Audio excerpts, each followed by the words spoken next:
maraming paraan para mabuhay ka sa lugar na hindi mo kilala. Mga nakapalibot sa iyo, sistema na wala nang pagbabago. Parang kalendaryo na paulit-ulit pinupunit ang mga pahina sa bawat kabanata na hindi mo magawan ng katapusan.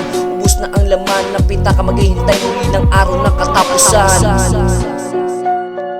Sugod lang ng sugod, kapitan na kapitan, dumarating ang lugar ng langit. Kapayapaan na sa bawat eskinita at kalsada ay hindi mo madama. Araw-araw kaguluhan sa balita, pinipilit ilabas ang katotohanan. Mga tao na hindi alam kung sino ang paniniwalaan. Mga bagay-bagay sa paligid na hindi mo alintana kung bakit kailangan maranas mapag-isa. Minsan ang mali, pinipilit ituwid, pinipilit na igapos ang sarili sa tama na akala nila ito ay matuwid. Hindi lahat ng nakikita ng mata ay totoo, dahil hindi lahat ng nakapalibot sa iyo'y kakampi mo.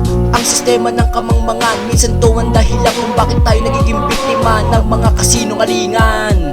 Madalang nang dumalaw ang araw at gabi, sa paligid ko'y puro buli ang katabi. Ang liwanag na nagmumula sa ilaw ay pansamantala. Kung minsan di mo na makita kahit ang sarili mong anino ay hindi mo nakilala. Tinataha ko lang na sinusundan mga bakas mula sa lupa, iniisip kung may darating pang bukas.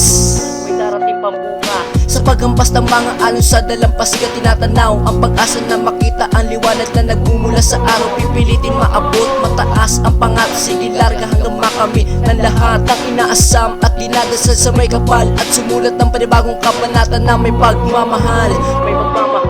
Ituturing ko sa data ang naiwan mong bakas, matibay na pundasyon ang gagamitin ko lakas sa pagwakas sa maling gawain na aking inamulatan. Dito sa mundong makasalanan, pili lang ang narapat at tumapak. Isang maling hakbang, ikaw ay lagapak sa lawak ng karagatan. Kahit na gano'n to kalalim, ito'y may hangganan at kababawan din. Marami kang napagdaanan, ngunit wala ka rin naman natutunan.